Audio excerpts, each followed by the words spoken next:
ગુજરાતનું સૌથી મોટું કૌભાંડ એટલે બીઝેડ ગ્રુપનું એ રેકેટ.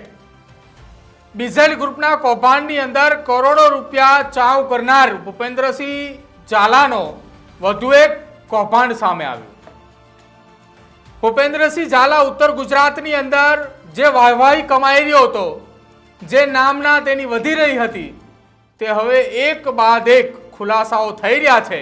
અને કૌભાંડી ભૂપેન્દ્રસિંહ ઝાલાના ખુલાસાઓ થતાની સાથે જ હવે ઉત્તર ગુજરાતની એ જનતા કે જેને કરોડો રૂપિયાનું રોકાણ કર્યું હતું, તેની સાથે સાથે હવે હજારોની સંખ્યામાં એ વિદ્યાર્થીઓ કે જે વિદ્યાર્થીઓએ બીઝેડ એજ્યુકેશન કેમ્પસની અંદર અભ્યાસ કરી રહ્યા હતા, તેમાં પણ ચિંતાનો માહોલ છે. જે સંસ્થા ભૂપેન્દ્રસિંહ ઝાલાએ લીધી હતી તે ગ્રોમોર સંસ્થા દ્વારા એક મહત્વના ખુલાસાઓ કર્યા. પહેલા એ ગ્રોમોર એજ્યુકેશન સંસ્થા હતી કે જેનું નામકરણ બદલી અને ભૂપેન્દ્રસિંહ ઝાલાએ તેનું નામ આપ્યું બીઝેડ એજ્યુકેશન કેમ્પસ. અને એ નામકરણના કાર્યક્રમની અંદર મોટા ભારતીય જનતા પાર્ટીના દિગ્ગજ નેતાઓ મંચ ઉપર બેઠા હતા. અને આ સંસ્થાનું નામ બદલ્યા બાદ હવે આ સંસ્થાના કૌભાંડો પણ સામે આવ્યા. આ જે સંસ્થા હતી કે જેને ખરીદી, એ સંસ્થાને 26 કરોડ રૂપિયા આપ્યા હતા અને બાકીના પૈસા આપવાના બંધ કરી દીધા.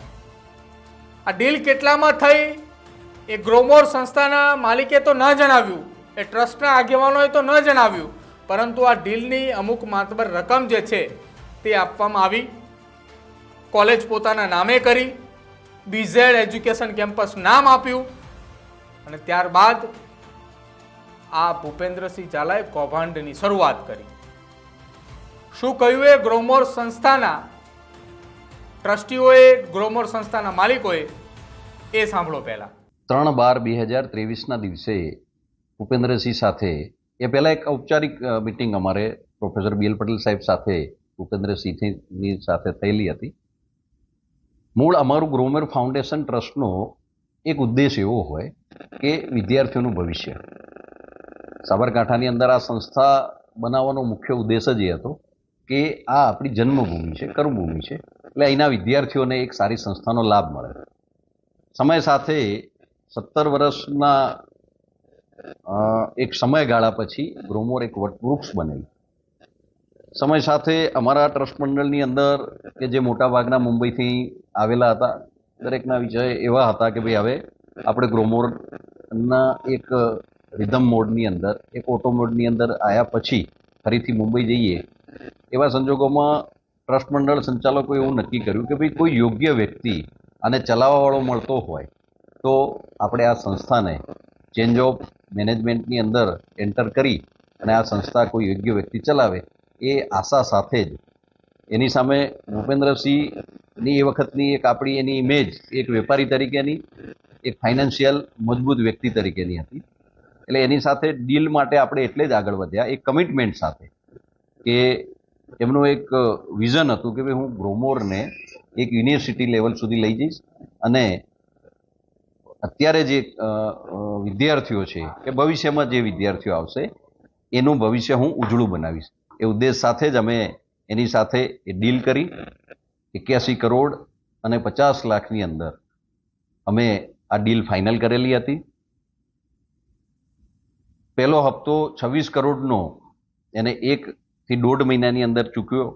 મે મહિનાની અંદર બીજા 26 કરોડનો જે હપ્તો એ અમને ચૂકવી ન શક્યો અને સ્ટીલ ટુડે આજ સુધી એ હપ્તો અમને ન ચૂકવી શક્યો.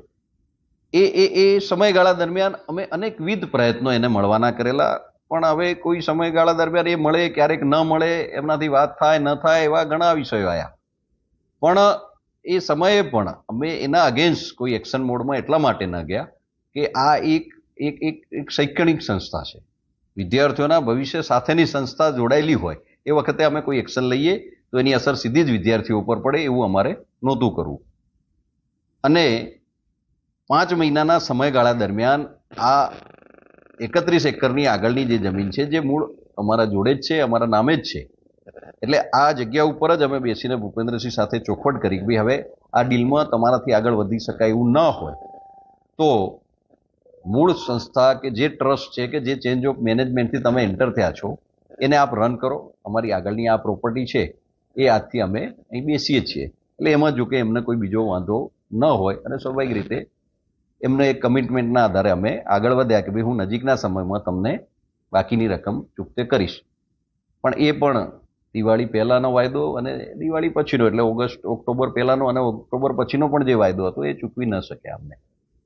અને સમય સાથે સીઆઈડી ક્રાઇમની ટીમ આવી અને આ બધા વિષયો અમારી સામે આવ્યા એટલે અમને પણ એક સ્વાભાવિક ચિંતા આજે કે કોઈ રકમ કે પૈસાની ન હોય પણ બાળકોના ભવિષ્યની એક ચિંતા છે કે હવે પછીના ભવિષ્યમાં 4500થી વધારે વિદ્યાર્થીઓ જ્યારે આ કેમ્પસની અંદર હોય એના ભવિષ્યની એક સ્વાભાવિક ચિંતા અમારી જોડે છે. બાકીના પેમેન્ટ માટે કોઈ લીગલ પ્રોસિજર? હવે અમારે સંચાલક મંડળની મિટિંગ થઈ છે પણ થોડાક પ્રશ્નાર્થ એવા છે કે એમાં કે વિદ્યાર્થીઓનું ભવિષ્ય હણાય એવું હોય તો એ અમારા વકીલ દ્વારા એમના સમજો સલાહ સૂચનના આધારે અમે આગળ વધીશું. બીડમાં જે તે સમયે તમારું જે થયું હશે એમાં જે ટર્મ્સ એન્ડ કન્ડિશન હશે એ પ્રમાણે એ પૈસા ચૂકવી શક્યો નથી તો તમે આ તમામ પ્રોપર્ટી પરત લેશો કે કેમ? એટલે આમાં બે વિષય છે. મેં તમને પહેલાં કીધું કે આ કોઈ ડીલ ટ્રસ્ટનું ડીલ ના ગણાય, તો ચેન્જ ઓફ મેનેજમેન્ટ છે. અમારી જે જવાબદારીઓ હતી એ જવાબદારીઓ એમને ટ્રસ્ટ માધ્યમથી ચૂકવી છે. એટલે એ જવાબદારીઓ ચૂકવી એના આધારે જ એ ટ્રસ્ટ મંડળમાં એન્ટર થયા છે. એટલે એમાં કોઈ ફેરફાર એ ટ્રસ્ટ જે છે હા એ સિવાયની 31 એકરની જે મિલકત અમારી છે એમાં તો આજે કોઈ પ્રશ્ન એટલા માટે નથી, એ અમારી જોડે જ છે. જે આ બીઝેડ ગ્લોબલ એજ્યુકેશન કરવામાં આવ્યું છે તેની પરત નામ કરવામાં આવશે બીજું કોઈ ટ્રસ્ટની અંદર ન થાય, એ તો અંડર ચેરિટી વિષય છે. પણ અમે સરકારશ્રીને એક રજૂઆત એવી કરવા માંગીએ છીએ આપના માધ્યમથી, જો એ સ્વીકારે ન સ્વીકારે પછીની વાત છે. એક માનદ સેવાના આધારે જો અમને ટ્રસ્ટનો વહીવટ આપી શકે તો અત્યારે જે વિદ્યાર્થીઓ છે એનું ભવિષ્ય ઉજળું થઈ શકે એવું છે. બાકી મને એવું લાગે છે કે હવે આગળના સમયમાં આ એક પ્રશ્નાર્થનો જ વિષય છે.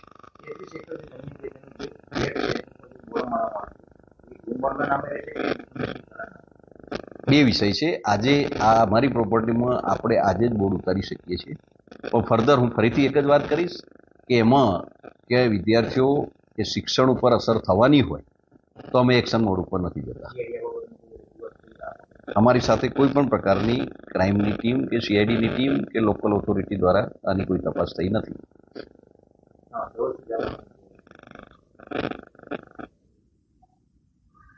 મારા સ્નેહી મિત્ર બાયડના ધારાસભ્ય, હું એવું માનું કે જુજારુ નેતા, એમને એમની સ્પષ્ટતા કાલે અનેકવિધ ચેનલોમાં કરી કે ભૂપેન્દ્રસિંહ માટેના જે સારી વાતો એમને અહીંના જ ગ્રોમોરના જ એક કાર્યક્રમમાં કરેલા હતા અને એ કાર્યક્રમમાં એમને બહુ જ સારી સ્પષ્ટતા કરી, હું એવું માનું છું. પણ હું વ્યક્તિગત રીતે મિત્રતામાં એમને કહેવા માગું છું કે એમના બે શબ્દો જે આપણને થોડા દુઃખ પહોંચાડે એવા છે. પહેલી વાત એમને બહુ સારી કરી કે હું કોઈ પણ નિર્ણયનો જવાબ ખુલ્લી આંખે આપતો હોઉં છું, પણ એની સાથે બીજેડ 5000 થી 15000 વિદ્યાર્થીઓ શેના માટે લઈ જશે તો એમને ગ્રોમોર માટે જે વિષય મૂક્યો કે ગ્રોમોર એક મૃતપાય સંસ્થા બની ગઈ હતી, ટકી ન શકે એવી સંસ્થા બની ગઈ હતી. એટલા માટે હું એમને રિક્વેસ્ટ કરું છું કે આપ જાહેર જીવનના વ્યક્તિ છો, આપના શબ્દો આપના ફોલોવર્સ એક્સેપ્ટ કરતા હોય છે, આની કોઈ અસર જૂના ટ્રસ્ટીઓ પર પડે એવું વસ્તુ બની શકે છે. એટલે ભવિષ્યમાં મહેરબાની કરીને આપ આવા શબ્દોનો ઉપયોગ એટલા માટે ના કરતા કે આપણે જોડાયેલા વ્યક્તિઓ છીએ. શૈક્ષણિક સંસ્થાઓ અનેકવિધ શૈક્ષણિક સંસ્થાઓથી પણ આપ જોડાયેલા છો અને કોઈ પણ સંસ્થા કોઈ પણ ટ્રસ્ટ નફાના ધોરણથી સંસ્થા નથી બનાવતી, પણ ગમે તેવી પરિસ્થિતિની અંદર 17 વર્ષથી આ બીજને એક વટવૃક્ષ ગ્રોમોરનું વટવૃક્ષ અમે બનાવ્યું છે અને અવિરત. અને એ જ હું એવું માનું કે આ જ ગ્રોમોરના બ્રાન્ડના આધારે ભૂપેન્દ્રસિંહને ઈચ્છા ગ્રોમોર લેવાની થઈ હતી કે એક મોટું નામ છે, એક મોટી બ્રાન્ડ છે. હવે એ બ્રાન્ડ ક્યારે મૃતપાય ન હોય. એટલે હું ફરીથી રિક્વેસ્ટ કરીશ ધવલસિંહજીને કે આપ આવા શબ્દો ફરીથી ક્યારેય ઉપયોગમાં નહીં લેતા. જે પ્રકારે તમે વાત કરી સરકારશ્રીને રજૂઆત કરી કે માનદ સેવા મળી રહે, તો કદાચ સરકાર દ્વારા માનદ સેવા નથી મળતી તો આ સંસ્થાને આપના જૂના ટ્રસ્ટ મંડળ દ્વારા આગળ વધારવામાં આવશે કે જૂના ટ્રસ્ટીઓ હતા તેઓના દ્વારા? અમારી રિક્વેસ્ટ છે, આપ સમજો આમાં શું થાય, કાયદાકીય વિષય એવો છે કે સરકાર કોઈ વહીવટદાર નિયુક્ત કરે આની અંદર. અને એ તો ઓફિશિયલ ટ્રસ્ટ એક્ટની અંદર બી આ બધા વિષયોના ઉલ્લેખો થયેલા છે કે જ્યારે આવી પરિસ્થિતિ નિર્માણ થતી હોય એ વખતે સરકાર ઇન્વોલ્વ થાય છે. પણ અમારી રિક્વેસ્ટ એટલા માટે છે કે 4500 વિદ્યાર્થીઓ અને એમના પેરેન્ટ્સ આપણા સંપર્કમાં છે અને જ્યારે ત્યારે આપણા ભરોસે જ એ વિદ્યાર્થીઓ અહીં છે.